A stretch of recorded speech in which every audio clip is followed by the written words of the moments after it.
నమస్తే. ఈరోజు ఒక ప్రముఖ వ్యక్తి అనే కన్నా నాకు ఎంతో ఇష్టమైన ఒక వ్యక్తి ఈరోజు స్టూడియోలో ఉన్నారు. భానుకోటీశ్వర్ గారు. ప్రముఖ ఆధ్యాత్మిక, జ్యోతిష్య, వాస్తు నిపుణులు, అలాగే దేవి ఉపాసకులు కూడా. నమస్కారం అమ్మా. జై శ్రీరామ్, శ్రీమాత్రే నమః, శ్రీ గురుభ్యో నమః. సో ఫోర్ హెడ్ మీద పుట్టిమచ్చ ఎంతవరకు మంచిదంటారు, అసలు ఎక్కడ ఉండాలంటారు? అలాగే తప్పకుండా. అయితే బ్రహ్మ రాత ఇక్కడే రాస్తారని మనకి అందరికీ అవును, తెలుసు కదా. ఇలా అంటూ ఉంటారు. నా రాత ఇలా ఉంటే ఎవరేం ఎవరేం చేస్తారు, నా రాత చేస్తారు? బాగుందంటానికి ఇలా చూపిస్తారు. ఇక్కడ నుంచే ఎప్పుడు మాక్సిమం మొత్తం. లెఫ్ట్ నుంచి రైట్ కి చూపిస్తారు. ఇలా రైట్, left నుంచి అవును. right కి చూపిస్తూ ఉంటారు.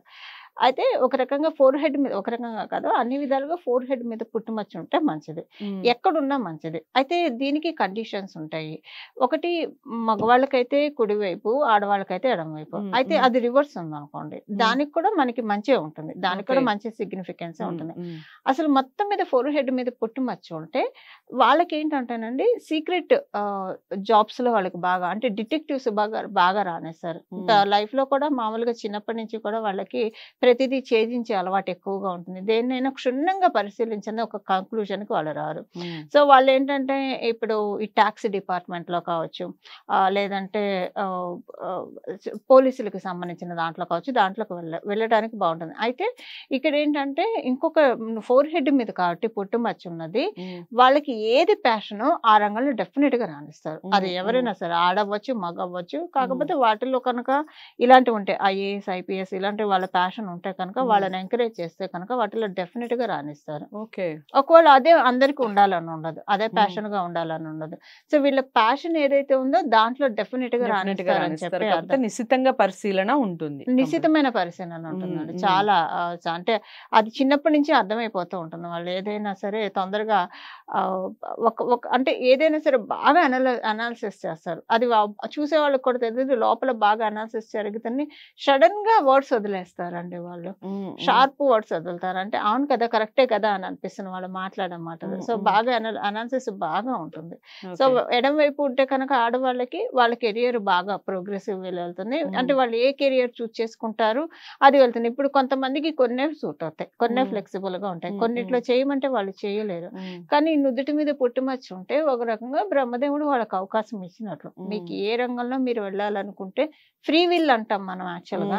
సో ఫ్రీ విల్ అని అర్థం అనమాట. Career point of view very free will అని చెప్పి వెళ్ళినా సక్సెస్ ఉంటుంది వాళ్ళకి. అయితే ఇది ఆకస్మిక ధనప్రాప్తిని కూడా సూచిస్తుంది నుదుటి మీద ఎక్కడున్నా సరే. అయితే ఇప్పుడు రివర్స్ లో ఉంది అనుకోండి, ఇప్పుడు మగవాళ్ళకి ఎడం వైపు ఉంది, ఆడవాళ్ళకి కుడి వైపు ఉంది. సో వీళ్ళకి కూడా వాళ్ళు లైఫ్ ని డిటర్మైన్ చేసుకున్నదంతా వాళ్ళు రీచ్ అవుతారు. కాకపోతే కొంచెం ఎక్కువగా స్ట్రగుల్, ఎక్కువ హార్డ్ వర్క్ చేయాల్సి ఉంటుంది. కానీ అవకాశం దేవుడు వాళ్ళకి కూడా ఇచ్చినట్లు. అసలు నుదుటి మీద ఉండంటేనే వీళ్ళకి ఏ కెరియర్ లో వీళ్ళు రాణించాలనుకుంటున్నారో అది మీరే చూస్ చేసుకోండి అని చెప్పి భగవంతుడు ఇచ్చినట్లు.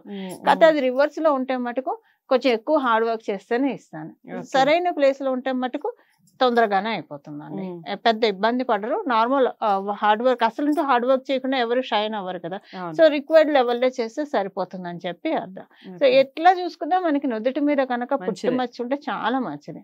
అండ్ నుదుటి మీద మీరు అన్నారు కాబట్టి ఆడవాళ్ళకి ఇక్కడ ఉంటే సౌభాగ్యయోగం. భర్త లాంగ్విటీ ఎక్కువగా ఉంటుంది, మగవాళ్ళకు ఉంటే భార్యలకి బాగుంటుంది అని చెప్పి అర్థం. కరెక్ట్ గా ఈ కనితే అంటారు కదా, అక్కడ ఉంటే కూడా ఇప్పుడు ఇక్కడ నుంచి ఇక్కడ దాకా మొత్తం ఫోర్ హెడ్ కిందకే మనకు కౌంట్ అవుతుంది. సో ఇక్కడ ఉన్నా కూడా చాలా మంచిది. అంటే ఇక్కడ ఏంటంటే అక్కడ ఇంకొక ప్లస్ బఫర్ అని చెప్పాలి. ఇక్కడ ఉంటే కనుక మనకి ఏంటంటే ఇక్కడ చర్మం తక్కువగా ఉంటుంది, అంటే నా ఉద్దేశం స్కిన్ ఏరియా తక్కువగా ఉంటుంది. ఇంక ఇక్కడ మనకి జుట్టు ఉంటుంది. కొంతమందికి ఇంకా బాగా జుట్టు ఉన్న వాళ్ళు ఇక్కడ దాకా జుట్టు ఉండే వాళ్ళు ఉంటారు, కొంతమంది ఇక్కడ నుంచి జుట్టు స్టార్ట్ అయ్యే వాళ్ళు ఉంటారు, కొంతమంది ఆడవాళ్ళు అయితే కొంచెం ఫోర్ హెడ్ ఎక్కువగా ఉంటుంది. సో ఫోర్ హెడ్ ఎక్కువగా ఉండి ఇక్కడ కనుక పుట్టుమచ్చ ఉంటే వాళ్ళు కొంచెం లేట్ రైజర్స్ అవుతారు. ఫోర్ హెడ్ తక్కువగా ఉండి ఇక్కడ పుట్టుమచ్చ ఉంటే కనుక ఎర్లీ రైజర్స్ అవుతారు. సస్టైనెన్స్ ఉన్న రైజింగ్ ఉంటుంది. సో రైజింగ్ రావడం ఒక ఎత్తు అయితే అది మనకి సస్టైనెన్స్ ఇంపార్టెంట్ కదా. సో సస్టైనెన్స్ తో కూడిన రైజర్స్ అవుతారని చెప్పి అర్థం.